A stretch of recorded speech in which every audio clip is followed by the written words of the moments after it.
मुलायम परिवार की बहू अपर्णा यादव अब भाजपा परिवार का हिस्सा हैं। अब उनके नायक यूपी के पूर्व मुख्यमंत्री और देश के पूर्व रक्षा मंत्री मुलायम सिंह यादव नहीं, बल्कि देश के वर्तमान प्रधानमंत्री नरेंद्र मोदी और उत्तर प्रदेश के वर्तमान मुख्यमंत्री योगी आदित्यनाथ हैं। तो क्या अपर्णा यादव का समाजवादी से भाजपाई बनने का फैसला अचानक हुआ है, या फिर इसमें पर्दे के पीछे की कोई और कहानी है जिसके नायक खुद मुलायम सिंह यादव हैं? आज बात इन्हीं मुद्दों पर। नमस्कार, मैं हूं अविनाश और आप देख रहे हैं अनकट। ये बात तो सभी जानते ही हैं कि अपर्णा मुलायम सिंह यादव की छोटी बहू है। मुलायम सिंह यादव की दूसरी पत्नी साधना के बेटे हैं प्रतीक यादव। अपर्णा उन्हीं प्रतीक यादव की पत्नी है। दोनों ने 2011 में शादी की थी और ये शादी भी मुलायम सिंह यादव के पैतृक गांव सैफई में ही हुई थी। प्रतीक और अपर्णा की एक बेटी है जिनका नाम है प्रथमा।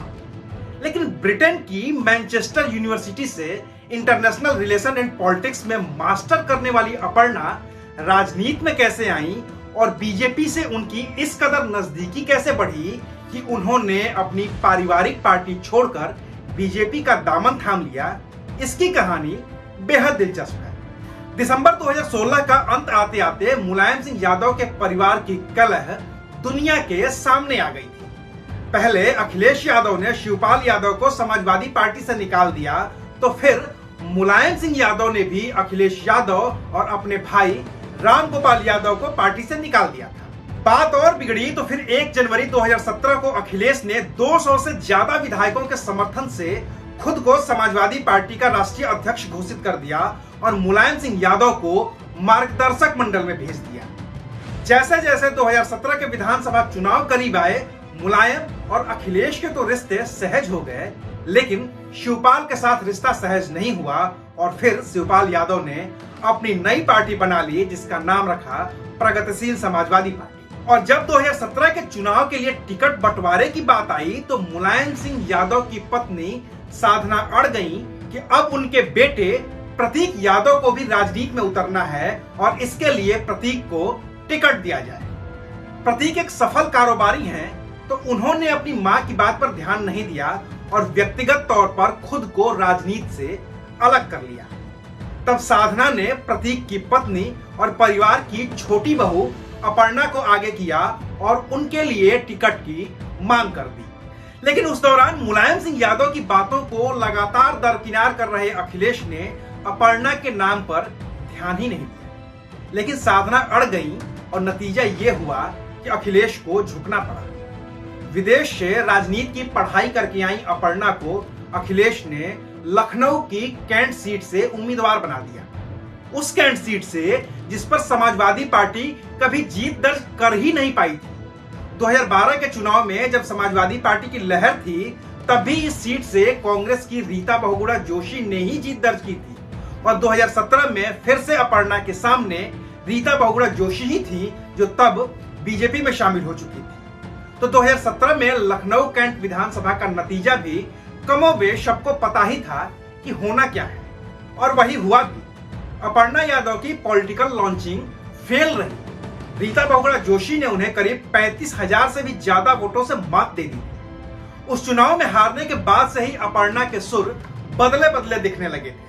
हालांकि अपर्णा ने साल 2014 में भी प्रधानमंत्री मोदी की ओर से शुरू किए गए स्वच्छ भारत मिशन की तारीफ की थी, लेकिन तब उसे एक राजनीतिक शिष्टाचार के तौर पर ही लिया गया था। लेकिन जब 2017 में योगी आदित्यनाथ प्रदेश के मुख्यमंत्री बन गए और अपर्णा ने उन्हें अपना बड़ा भाई कहा उत्तराखंड का होने के नाते और उनसे मुलाकात कर बधाई भी दे दी, तो फिर अपर्णा की राजनीतिक महत्वाकांक्षा साफ साफ दिखने लगी। लखनऊ के कान्हा उपवन में तो अपर्णा पति प्रतीक के साथ पहुंची और मुख्यमंत्री योगी से गो सेवा पर लंबी चर्चा करती रही। इसके बाद जब समाजवादी पार्टी की लाइन के ठीक उलट अपर्णा ने सीएए एनआरसी का समर्थन किया, जम्मू कश्मीर से धारा 370 के हटाए जाने का समर्थन किया और तमाम मुद्दों पर समाजवादी पार्टी से असहमति जताते हुए बीजेपी की लाइन का समर्थन किया,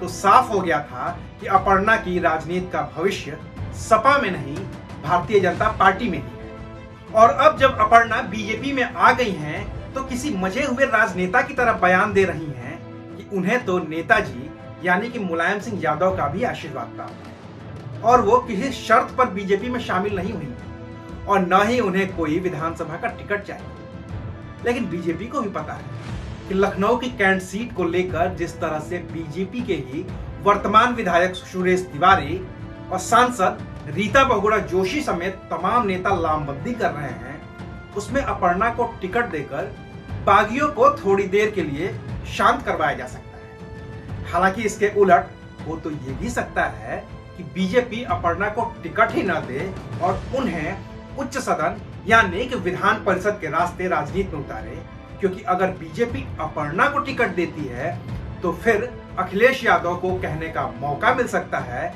कि उन्होंने तो परिवारवाद से किनारा किया, तो परिवार ने उनसे किनारा किया और इसका फायदा भारतीय जनता पार्टी ने उठा लिया। ऐसे में अभी बीजेपी के सामने रास्ता थोड़ा मुश्किल है, लेकिन राजनीति में तो ऐसी छोटी मोटी मुश्किलें आती ही हैं और दुनिया की सबसे बड़ी पार्टी का दावा करने वाली बीजेपी को ऐसी मुश्किलों से तो निपटना बखूबी आता है। तो आज के लिए बस इतना ही, फिर मिलेंगे एक नए मुद्दे के साथ। देखते रहिए